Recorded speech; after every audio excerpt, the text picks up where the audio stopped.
ನಮಸ್ತೆ, ಅನು ಕುಕಿಂಗ್ ಚಾನಲ್ಗೆ ಸ್ವಾಗತ. ನಾನು ಅನಿತಾ. ಇವತ್ತಿನ ರೆಸಿಪಿನಲ್ಲಿ ಬಾಯಲ್ಲಿಟ್ಟರೆ ಕರ್ಗೋಗುವಂಥ ಸಾಫ್ಟಾಗಿರುವಂಥ ರವೆ ಉಂಡೆನ ಯಾವ ರೀತಿ ಮಾಡೋದು ಅಂತ ನೋಡ್ಕೊಳ್ಳೋಣ. ವರಮಹಾಲಕ್ಷ್ಮಿ ಹಬ್ಬ ಆಗಿರ್ಬೋದು, ಅಥವಾ ಯಾವಾಗಲಾದರೂ ನಮಗೆ ಸ್ವೀಟ್ ತಿನ್ನಬೇಕು ಅನ್ನಿಸ್ದಾಗ ಆಗಿರ್ಬೋದು, ಗೌರಿ ಹಬ್ಬ ಆಗಿರ್ಬೋದು, ಯಾವುದೇ ಒಂದು ಹಬ್ಬಗಳಿಗೆ ಈ ಒಂದು ರೆಸಿಪಿ ತುಂಬ ಈಸಿಯಾಗಿ ಮಾಡ್ಕೊಳ್ಬೋದು. ಮಾಡೋದು ಹೇಗೆ ಅಂತ ನೋಡ್ಕೊಳ್ಳೋಣ. ಅದಕ್ಕೂ ಮುಂಚೆ ನೀವಿನ್ನೂ ನನ್ನ ಚಾನಲ್ಗೆ ಸಬ್ಸ್ಕ್ರೈಬ್ ಆಗಿಲ್ಲ ಅಂತಂದರೆ ಪ್ಲೀಸ್ ಸಬ್ಸ್ಕ್ರೈಬ್ ಮಾಡ್ಕೊಳ್ಳಿ. ಪಕ್ಕದಲ್ಲಿರುವಂಥ ಬೆಲ್ ಬಟನನ್ನು ಕ್ಲಿಕ್ ಮಾಡಿ. ಬನ್ನಿ ಇವಾಗ ಹೇಗೆ ಮಾಡೋದು ಅಂತ ನೋಡ್ಕೊಳ್ಳೋಣ. ಮೊದಲಿಗೆ ನಾನಿಲ್ಲಿ ಒಂದು ಬಾಣಲಿನ ಬಿಸಿಗೆ ಇಟ್ಕೊಂಡಿದ್ದೆ. ಅದಕ್ಕೆ 3 ಟೇಬಲ್ ಸ್ಪೂನು ತುಪ್ಪನ ಹಾಕ್ಕೊಂಡಿದ್ದೀನಿ. ತುಪ್ಪ ಸ್ವಲ್ಪ ಬಿಸಿ ಆದಮೇಲೆ ದ್ರಾಕ್ಷಿ ಗೋಡಂಬಿನ ಹಾಕ್ಕೊಂಡಿದ್ದೀನಿ. ನೋಡಿ, ದ್ರಾಕ್ಷಿ ಗೋಡಂಬಿ ನಿಮ್ಮ ಇಷ್ಟ, ಎಷ್ಟು ಬೇಕಂದ್ರೂ ಹಾಕ್ಕೊಳ್ಳಿ. ಅದಾದಮೇಲೆ ದ್ರಾಕ್ಷಿ ಗೋಡಂಬಿ ಸ್ವಲ್ಪ ಫ್ರೈ ಆಗಬೇಕು. ಈ ರೀತಿ ಚೆನ್ನಾಗಿ ಫ್ರೈ ಆದಮೇಲೆ ಇದಕ್ಕೆ ನಾನು ರವೆನ ಹಾಕ್ಕೊಳ್ತಾ ಇದ್ದೀನಿ. ಉಪ್ಪಿಟ್ಟು ರವೆ, ನಾರ್ಮಲಾಗಿ ನಾವು ಉಪ್ಪಿಟ್ಟಿಗೆ ಮೀಡಿಯಮ್ ರವೆ ಯಾವ ರವೆನ ಬಳಸ್ತೀವಿ ಅದೇ ರವೆ, ಬಾಂಬೆ ರವೆ.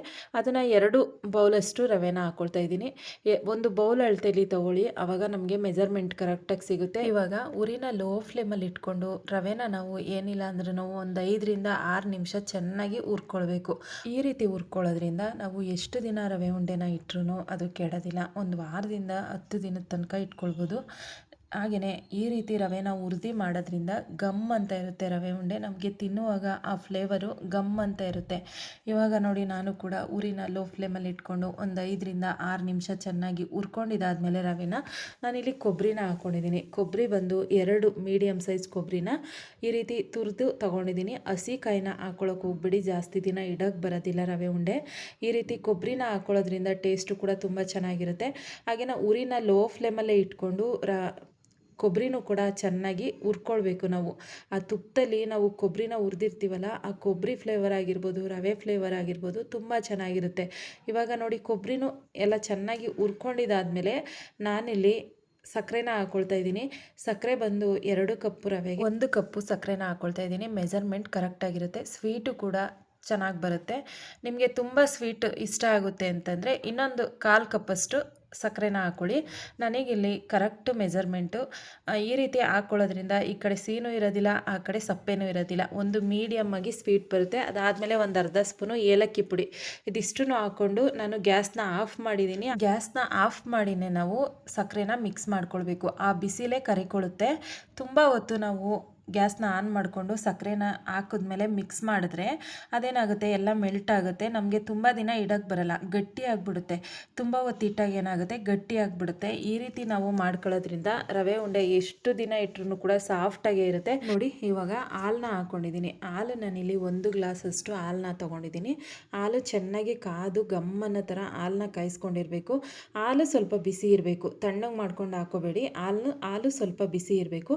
ಬಿಸಿ ಇರುವಂಥ ಹಾಲನ್ನ ಸ್ವಲ್ಪ ಸ್ವಲ್ಪನೇ ಹಾಕ್ಕೊಂಡು ಉಂಡೆ ಮಾಡಿ ನೋಡ್ಕೊಳ್ಳಿ. ಸ್ವಲ್ಪ ಸ್ವಲ್ಪನೇ ಹಾಕ್ಕೊಳ್ಳಿ. ನಮಗೆ ಕರೆಕ್ಟಾಗಿ ಒಂದು ಹದವಾಗಿ ಉಂಡೆ ಕಟ್ಟೋ ಥರ ಬರಬೇಕು. ತುಂಬ ತೆಳ್ಳಗೂ ಮಾಡ್ಕೊಳ್ಬಾರ್ದು, ತುಂಬ ಗಟ್ಟಿಯಾಗೂ ಮಾಡ್ಕೊಳ್ಬಾರ್ದು. ಈ ರೀತಿ ಬಿಸಿ ಹಾಲು ಹಾಕ್ಕೊಳ್ಳೋದ್ರಿಂದ ಎಷ್ಟು ದಿನ ಇಟ್ಟರೂ ಕೂಡ ಸಾಫ್ಟಾಗಿರುತ್ತೆ ರವೆ ಉಂಡೆ. ಹಾಗೆಯೇ ಬೇಗ ಕೆಡಲ್ಲ. ನೋಡಿ, ಇವಾಗ ನಾನು ಉಂಡೆ ಮಾಡಿ ತೋರಿಸ್ತಾ ಇದ್ದೀನಿ. ನನಗೆ ಪರ್ಫೆಕ್ಟಾಗಿ ಉಂಡೆಗಳು ಬರ್ತಾ ಇದೆ. ನಾನು ತಗೊಂಡಿದ್ದಂಥ ಹಾಲಲ್ಲಿ ಒಂದು 2 ಟೇಬಲ್ ಸ್ಪೂನಷ್ಟು ಹಾಲನ್ನ ಉಳಿಸಿದ್ದೀನಿ ಅಷ್ಟೇ. 1 ಗ್ಲಾಸ್ ಪೂರ್ತಿಯಾಗಿ ಹಾಲನ್ನ ಹಾಕ್ಕೊಂಡಿದ್ದೀನಿ. ಇವಾಗ ನೋಡಿ, ಉಂಡೆ ಮಾಡಿ ತೋರಿಸ್ತೀನಿ. ನಿಮಗೆ ಯಾವ ಸೈಜ್ಗೆ ಉಂಡೆ ಬೇಕೋ ಆ ಸೈಜ್ಗೆ ಉಂಡೆನ ಮಾಡ್ಕೊಳ್ಳಿ. ನಾನಿಲ್ಲಿ ಒಂದು ಮೀಡಿಯಮ್ ಆಗಿ ಉಂಡೆಗಳನ್ನ ಮಾಡ್ಕೊಳ್ತಾ ಇದ್ದೀನಿ. ನೋಡಿ, ಈ ಅದಕ್ಕೆ ನಾನು ಉಂಡೆನ ಮಾಡ್ಕೊಂಡಿದ್ದೀನಿ. ನಿಮಗೆ ಯಾವ ಸೈಜ್ ಬೇಕೋ ಆ ಸೈಜ್ಗೆ ಉಂಡೆಗಳನ್ನ ಮಾಡ್ಕೊಳ್ಳಿ. ಇದೇ ರೀತಿಯೇ ಎಲ್ಲ ಉಂಡೆನೂ ಕೂಡ ಮಾಡಿಕೊಂಡು ತಗೊಳ್ಳೋಣ. ಇನ್ನೊಂದು ಉಂಡೆನೂ ಕೂಡ ಮಾಡಿ ತೋರಿಸ್ತಾ ಇದ್ದೀನಿ. ತುಂಬಾ ಸಾಫ್ಟಾಗಿರುವಂಥ ರವೆ ಉಂಡೆ ಎಷ್ಟು ಸಖತ್ತಾಗಿ ರೆಡಿಯಾಗಿದೆ ನೋಡಿದ್ರಲ್ವ. ಇವಾಗ ಇದೇ ರೀತಿಯೇ ಎಲ್ಲ ಉಂಡೆಗಳನ್ನೂ ಮಾಡ್ಕೊಂಡು ತಗೊಳ್ಳೋಣ. ನಮಗೆ ಯಾವುದಾದ್ರೂ ಸ್ವೀಟು ಸುಲಭವಾಗಿ ಮಾಡ್ಕೊಳ್ಬೋದು ಅಂದರೆ ಅದು ರವೆ ಉಂಡೆ. ಹೊಸದಾಗಿ ಮಾಡೋರು ಕೂಡ ತುಂಬ ಸುಲಭವಾಗಿ ಈ ಒಂದು ರವೆ ಉಂಡೆನ ಮಾಡ್ಕೊಳ್ಬೋದು. ನೋಡಿದ್ರಲ್ವ, ಮಾಡೋದು ಹೇಗೆ ಅಂತ ತೋರಿಸ್ಕೊಟ್ಟಿದ್ದೀನಿ. ಇವಾಗ ನಾನು ಕೂಡ ಎಲ್ಲ ರವೆ ಉಂಡೆಗಳನ್ನು ಉಂಡೆ ಮಾಡಿ ತೊಗೊಂಡಿದ್ದೀನಿ. ನೋಡಿ, ಎಷ್ಟು ಸಖತ್ತಾಗಿ ಕಾಣಿಸ್ತಾ ಇದೆಯೋ ಅಷ್ಟೇ ಚೆನ್ನಾಗಿರುತ್ತೆ. ನೋಡಿದ್ರಲ್ವ, ಇವತ್ತಿನ ವಿಡಿಯೋ ನಿಮಗೆಲ್ಲ ಇಷ್ಟ ಆಗಿದೆ ಅಂತ ನಾನು ಅಂದ್ಕೊಂಡಿದ್ದೀನಿ. ಇಷ್ಟ ಆಗಿದ್ರೆ ಪ್ಲೀಸ್ ಒಂದು ಲೈಕ್ ಮಾಡಿ, ಶೇರ್ ಮಾಡಿ, ಕಮೆಂಟ್ ಮಾಡಿ. ಹಾಗೆಯೇ ಯಾರಾದರೂ ನನ್ನ ಚಾನಲ್ನ ಹೊಸದಾಗಿ ನೋಡ್ತಾ ಇದ್ದರೆ ಪ್ಲೀಸ್ ಸಬ್ಸ್ಕ್ರೈಬ್ ಮಾಡ್ಕೊಂಡು ನೋಡಿ. Thank you for watching.